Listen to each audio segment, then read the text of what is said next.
After a rough offseason, Jonathan Kuminga is officially back with the Golden State Warriors. Despite being a former first-round pick with plenty of potential, his limited playing time has raised eyebrows among tons of fans and analysts. One point of confusion has been the discrepancy in playing time between Kuminga and Brandon Podziemski. From just stats alone, Kuminga seems to be the more productive player, yet Pods consistently sees more minutes on the floor, especially in critical moments. While it may seem strange on paper, there are a few reasons that can explain this. Much of it comes down to Kuminga's limitations as a player, especially in areas that don't show up on the stat sheet but are crucial to the Warriors' system. To really understand the situation, it's important to first understand Kuminga's game.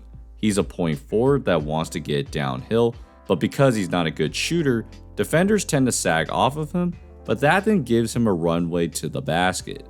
And once he's able to get airborne, it becomes really hard to stop him. When he's on top, he also likes changing pace with his dribble to get his defender leaning and then attacks them downhill. This does mean that he needs the ball in his hands to be at his best, but on a team like Golden State, he can be a valuable piece to the offense because they don't have many guys that can create shots off the dribble. And when Curry couldn't play in that second round series against Minnesota, Kuminga took a lot of that workload and scored pretty efficiently in those last 4 games. However, he is also not the most versatile player. While his poor shooting is widely known, the bigger issue is his lack of physicality. For someone that size, he gets pushed around pretty easily. Here he's trying to post up Jalen Green, and as he tries to flip around, he loses his balance and then has to get rid of it at the last second. On this one, he tries running an inverted pick and roll to get better position. Murray does a good job standing his ground on the drive, and he can't get closer to the basket. This lack of physicality makes Kuminga a pretty limited scorer. If he can't drive directly to the basket, he doesn't have the footwork or a secondary move to get around his defender. So when he has the ball, teams don't feel the need to bring a second defender to really help out. As a result, Steve Kerr doesn't feel comfortable putting the ball in Kuminga's hands as a secondary or tertiary scorer. And in that case, then Kuminga has to fit with Steph Curry to get consistent minutes on the floor. And if there's one thing we learned last year, it's that the Warriors' offense is still very heliocentric, even if Curry doesn't have the ball all the time. Plays are run to help get him open, and the Warriors have built their roster to really complement Curry's skill set. For the Warriors system to really work, there's 3 primary roles in the Steve Kerr system. There's Steph Curry, a screener, and then a decision maker. Kuminga doesn't really fit any of those categories, so on a lot of possessions, he's standing in the corner while the main action is happening on the other side. Where Kuminga could be the most effective is as the decision maker, because defenders also have to think about his ability to create his own shot. But the problem is, he struggles to make decisions quickly. When he has the ball, he's always looking to attack, so he has a bit of tunnel vision. On this one, Curry drives the lane and kicks it out to Kuminga. Now he takes a dribble, which allows the defender to recover, and now that advantage is completely lost. Part of Kuminga's issues is that he's a very reactive player, so he needs to see how the defense looks before making any sort of move. When he's in trouble, his head is down so he can't see any of his teammates and is going to miss them for good scoring opportunities. Meanwhile, Brandon Podziemski is almost the antithesis of Kuminga. His worst attributes revolve around his scoring. After a promising rookie season, Pod started out really slow in his second year because he had to be the secondary scorer to Steph Curry, so he was given some of the responsibility to find his own shot, which just wasn't his strong suit. But once Jimmy Butler came to Golden State, Podziemski then slotted in as that connecting point guard, which fit his game much better. What that means is he presents himself as an outlet to then make the next read to find that open shot, and that allows him to continue creating pressure on the defense, which is hard to see if you're not paying attention. For example, Curry's running pick and roll at half court, which pulls 2 Rockets away. So Podziemski is the outlet, and he has to make the next read and finds Draymond Green underneath the basket. Then later in the game, Green and Curry run an inverted pick and roll, but the Rockets cover it well. So Podziemski immediately fills the wing to be a passing outlet, and this time he pulls up for 2 to help seal the game. Compare that to this play.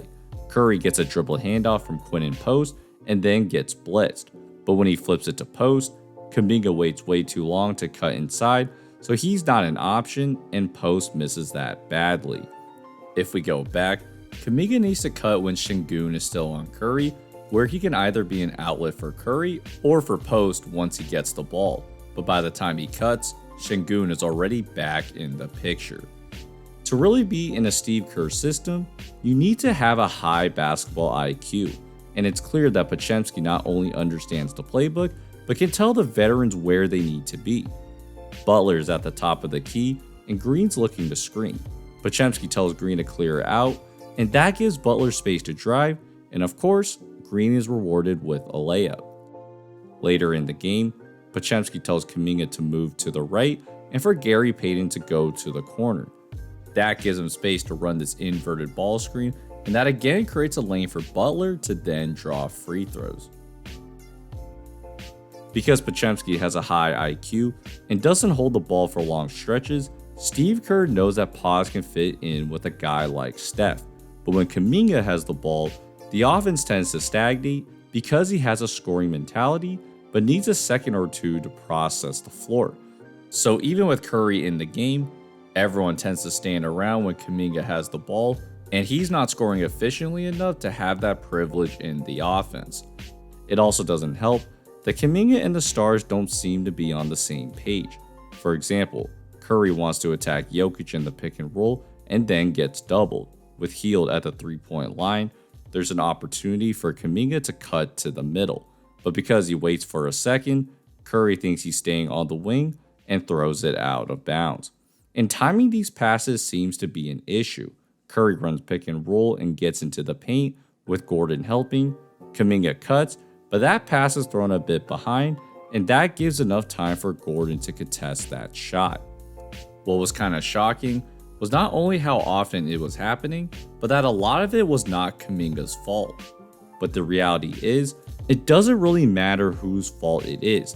If Kuminga and the Stars can't get on the same page, Steve Kerr is going to bench Kuminga. The truth is, Steve Kerr has made it real clear what Kuminga needs to do, and whether or not he wants to buy in or make it work is the real question. Kuminga is probably the most talented player out of all the role players that the Warriors have, but on this team, he's never going to have the ball enough to really showcase everything he can do, especially when he's a bit of a limited player. When Curry's not on the floor, Kuminga is a really valuable piece because he gives the Warriors another scoring element. But the biggest question is if he can adapt his game when Curry's on the floor. While it would be great to integrate multiple styles, the reality is that the system around Curry is much more important because the roster is already designed that way and it's worked for many years. Even if you think that Kuminga should get more touches, the reality is that learning to play with Curry will naturally allow him to be a more versatile player. Learning to be a better decision maker is crucial when he eventually finds the ball in his hands, and creating better chemistry with the Stars is naturally going to get him easier looks. So now that the saga is over temporarily, we'll have to see how Kuminga adjusts his game, as he might be the piece the Warriors need to take them to the next level. So, hope you guys enjoyed this video. If so, please feel free to like and subscribe. Appreciate your guys' support, and I'll see you guys next time. Peace.